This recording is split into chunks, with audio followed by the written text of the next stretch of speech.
Kia ora. Welcome to our cafe session today. Talking about how we work with, engage with, collaborate with, partner with the whānau of our neurodivergent learners. My name is Madeleine Armstrong-Wilcox. I'm the head of programs here at the Neurodiversity in Education Project.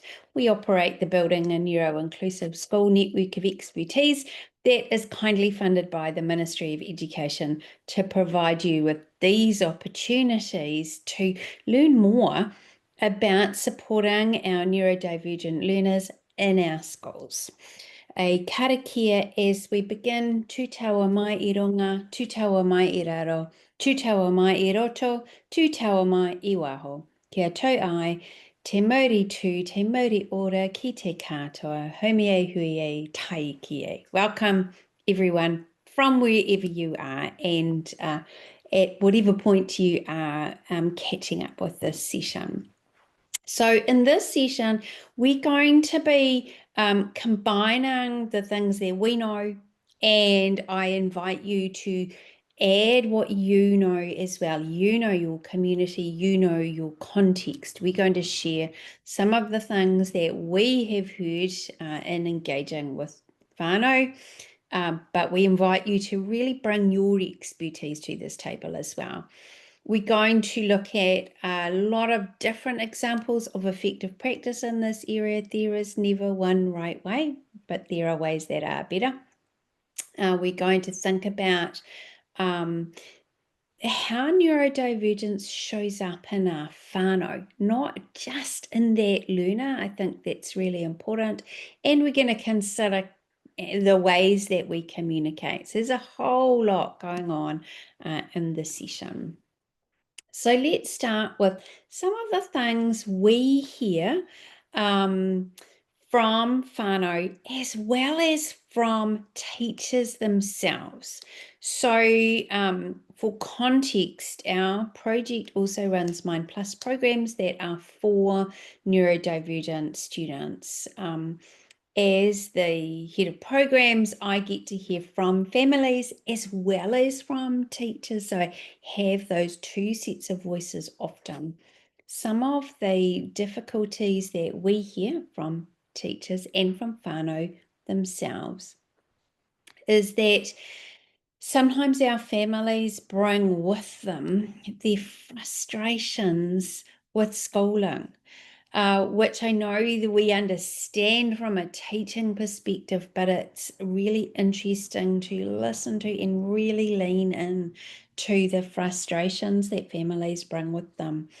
Those frustrations can often turn into anger, even if it's misplaced. And to be fair, a combative attitude. It's us against the school. That frustration and anger can be from schools as well. We, as people in schools, we can become frustrated with whānau, with children, with ourselves, with the system. So often those emotions can be running really high as we're all trying to get on the same page. That's the goal. But it can be an emotionally charged situation with quite heightened responses and a lot of reactivity. Sometimes our whānau can be uncomfortable themselves with the idea of neurodivergence, with the idea that their child is different from the typical child. They may be uncomfortable with that thought about themselves and about their children as well. Which in many respects is quite understandable. Many parents simply want their children to be happy and fine and to get along. And sometimes when their brain-based differences are interrupting with that sense of being happy and fine and just getting on with things can cause a lot of discomfort. I think often it's up to us as people in schools to really reassure our families that difference is the norm. Everybody is different. All of our brains are different, and that's actually okay. Sometimes families through, I suppose, what they hear elsewhere or what they experienced in school or what they think might be the right option, are pushing, wanting for, advocating for a particular course of action that they see as the one answer, the one big solution. So it can be, my child needs a teacher aide, my child needs ORS funding, my child needs to go up a year, go down a year, whatever that is, my child needs extra work, whatever it is. Sometimes our families can get stuck in this idea that this is this one thing that is going to solve everything.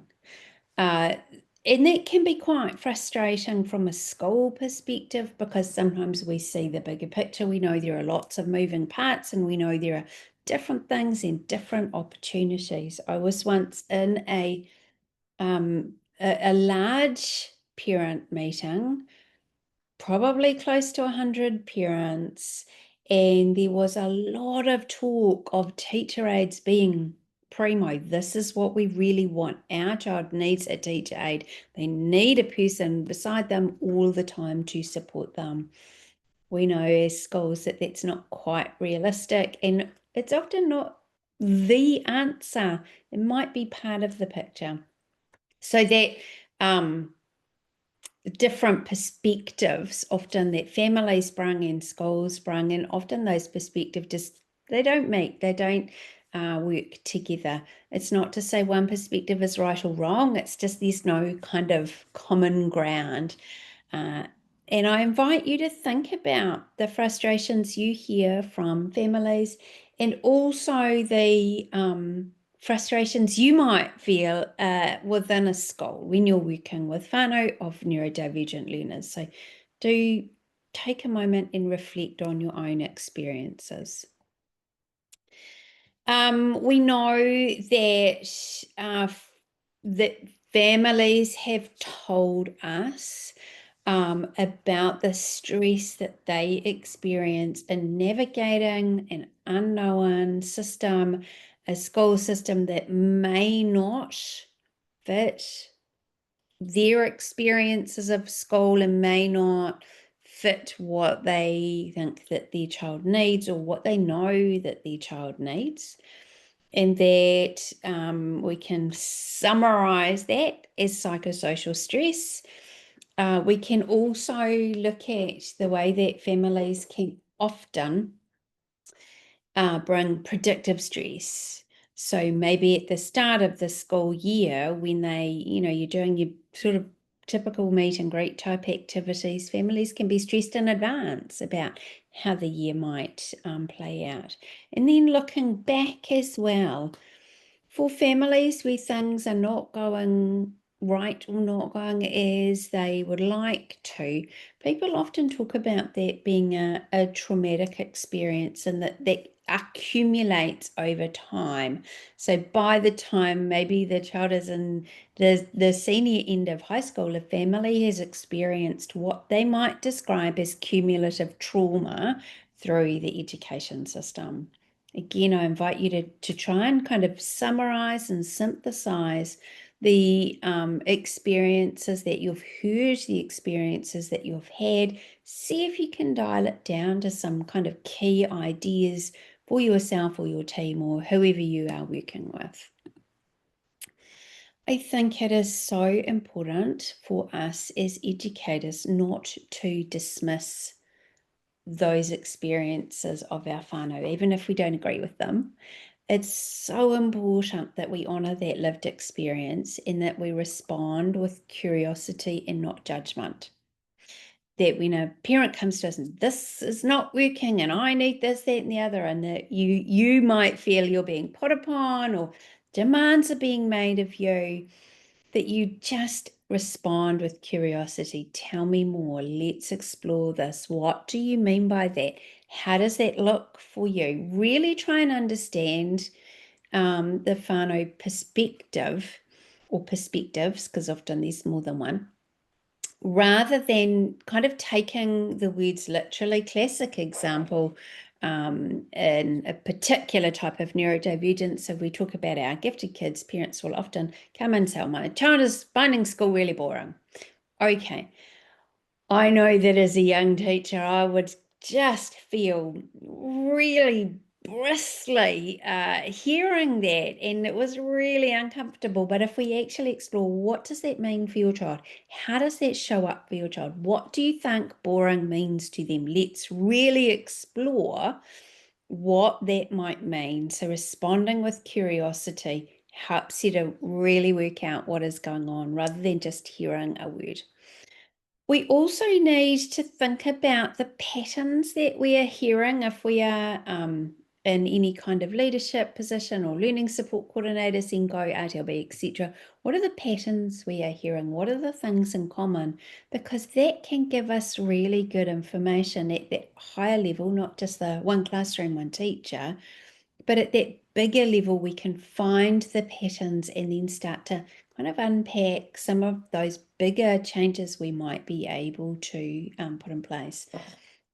We also need to respond to lived experience carefully and respectfully. Thank parents for letting us know. Thank them for letting us in to what is happening for them and their child, things that we may not ordinarily see, and really reassure families that we are all together on the same page about this. I think that is so important that we build that sense of togetherness in responding to our neurodivergent learners. Okay, so some things that we have heard are highly effective that come from the bigger picture of communication, effective communication with Whānau, effective communication that comes from all sorts of settings, including from psychologists and counsellors, social work, etc. So if we think of a process that starts with being able to connect well, it continues with communicating well, and from there we can collaborate. Often I know that as teachers, we jump straight into collaborating, right? Let's problem solve together. It's worth stepping back and taking the time to make really good connections, to establish really great communication, and then move into that collaboration. Without the great connection and the great communication, that collaboration is fragile and it risks not being very effective. So actually taking this as a process of building can be really useful. Okay, start with connection because everything builds from there. You'll know as a teacher when you get a kid that is quirky or tricky, or you're sat there thinking, what is going on with this beautiful little brain? Get proactive early on. Start by building warmly supportive relationships with parents. Catch them at the school gate. Call them up after school with good news. Your first contact with parents, especially for a tricky kid, needs to be a good news call. Right? Many parents are just surprised to have that great news. It doesn't have to be a phone call or an email. It can just be, hey, at the door, at the gate, whatever. And always take your connection opportunities, presuming the best, presuming that everyone is on the same page and we're all working together, and that families want the best just like you do. So make those positive assumptions in advance and start from that place of being positive and supportive, and I've got good news to share with you, all of those things. But establishing those connections quickly and obviously keeping them up over time, so important. Okay. Then we start building and we start communicating, and we start with a listening conversation rather than a telling conversation. Asking, getting curious if there is something that is kind of nagging you in your head or making you wonder what's going on with a child, start with a curious conversation. So you tell me more about, we had this thing happen, and can we work through what that might have been? Tell me about this. So that curiosity and that listening rather than telling first, and asking lots of great questions. What might help with this? What works at home? What doesn't work at home? What worked last year at school? What worked somewhere else? What lights your child up? What is, even just as basic as what are the things that they are really super passionate about that I can draw in here? So a lot of that asking, a lot of that curiosity, and often in those conversations, parents might want answers, actions, concrete decisions made really quickly, which I think we can all probably appreciate, and a really useful thing to say is, look, I just need some time to think this through, so that you're being responsive, but not making promises, not saying, right, I'm going to go and change 500 things in my classroom immediately, which may not be practical or possible. So just actually allowing yourself time to think about it also allows Whānau time to think more. So connecting through that really curious communication, really worthwhile. And then we start to build in a more collaborative approach. So working together, if you're familiar with Ross Green, that collaborative approach is quite clearly kind of set out step by step, and that might be an approach that you take. But even just keeping that idea that we're working collaboratively, we're working together from this basis of having a great connection, on this basis of having really good listening, curious conversations that are asking parents, not telling parents, we can start collaborating. A no surprises approach is really worthwhile, so that everything that is talked through is really clear, that everything is explicit. There's no mystery conversations. There's no educational jargon that parents may or may not connect with well, that being clear and direct. And remember, that helps for many of our neurodivergent kids, so it's going to help with their whānau as well, because we have to remember often the apple doesn't fall far from the tree.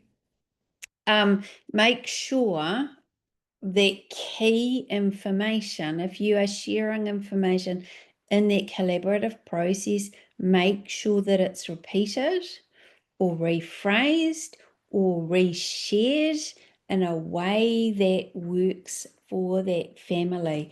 When we were talking about working with families with our neurodivergent young people, so our young neurodiversity champions, one of our champions who is dyslexic and comes from a dyslexic family, unsurprisingly, shared that a lot of information was being shared with her family, including, plans to help her in school and support her progress, XYZ. A lot of that information was being shared in writing via email, which is completely not the mode of communication that is effective for anyone in her family. So that communication was a waste of time, to be frank. So make sure the way that you are communicating works for that particular family. Always check your understandings. We've talked about this, that, and the other. Is that what you meant by boring, or is that what you meant by support, or is this what we mean together by XYZ? Aim to say yes as much as you can. Aim to make sure we are working together to support our kids in school. Many neurodivergent families feel that they are experiencing barrier after barrier after barrier in getting support to support their child. And whilst that might be entirely true, those of us in education know that it is systemically, there are a whole lot of barriers, but actually are there small things that we can work around or go sideways around or say yes to, small things we can do really quickly, and there always are. So say yes as much as you can.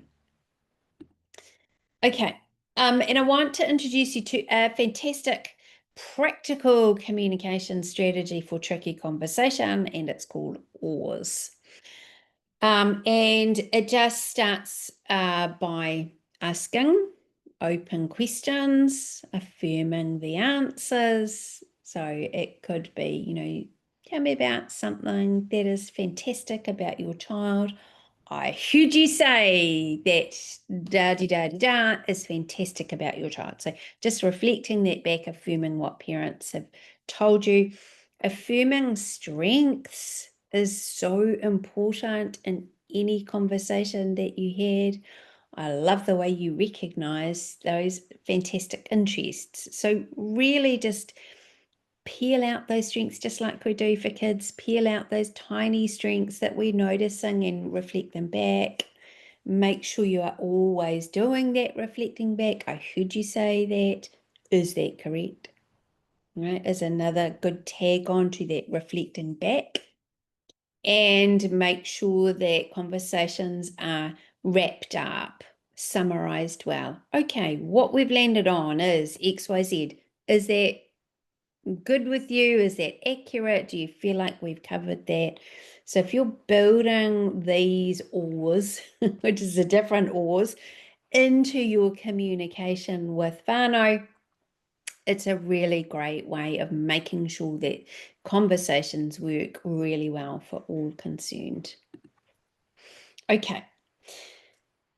So that's more on a family by family basis. We connect, we communicate well, and then we move into collaboration, and we remember that that is kind of a stacking process.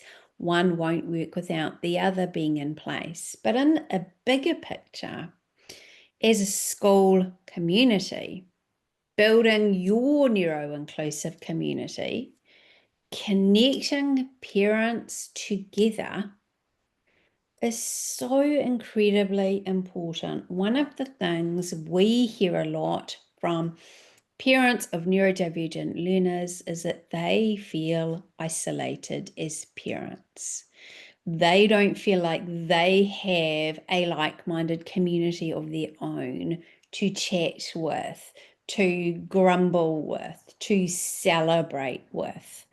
So a great strategy at a school-wide level is to facilitate deliberately, not those accidental opportunities, but deliberate opportunities. You could start a parent group for parents of your neurodivergent students. You can do it by invitation, open invitation, as well as those nudged invitations for parents to come together, get them to use your staff room or your whichever room, bring your tea and coffee and biscuits. You as an educator or a school leader or whoever, kickstart the meeting, but make the meeting really, really based on a sense of whanaungatanga, bringing people together to create community. It might be that you have some great books about neurodiversity around that people can have a look at. We've got a couple of great book lists on our website. I'll give you the address. So you could have those scattered about. You could maybe, be sharing, okay, top tips for managing before school anxiety and share 3 things. So tiny bit of information sharing, but actually it's over to parents to connect. So support them in connecting and then go away respectfully. Leave the parents to it. And that's an act of bravery as someone in a school because you're handing it over to them, right? But let them. let them connect, let them share, let them talk. And then, come back and tell them to move on when it's time to move on. But that could be a monthly, it could be a termly. Don't make it a one and done. Allow parents, give them the opportunities, set up the systems for them to connect. Right? Great way to build your school as a hub of neuro-inclusion. Okay. I would now just like you to take a moment, think through a tip, a trick, or something you might do next as a key takeaway. Make a note of it somewhere, stick it up on a post-it so that you remember it and it sticks as a takeaway for you as you build your more neuro-inclusive school, remembering that our neuro-inclusive schools are places that notice every brain. They support every brain and they celebrate every brain. And that is as a school. So not just kids, not just teachers, but also families, that whole ecosystem. Okay, your feedback is absolutely invaluable to us to help us understand if the topics we're choosing, that we choose on basis of discussion with you, our members, if those topics are landing really well for you, or what else you would like to hear. So if you've got your phone handy, grab it, click the QR code, give us some feedback. I absolutely promise it's not a novel, it's not 5,000 questions, it's super fast. Grab your phone, click away. Check out our website, neurodiversity.org.nz/BNS. Drop us an email if you'd like to get in touch. We love hearing from you. Remember that we can come and work and support you further. Just get in touch if you've got some thoughts, if you want to talk about anything more. And a karakia as we close.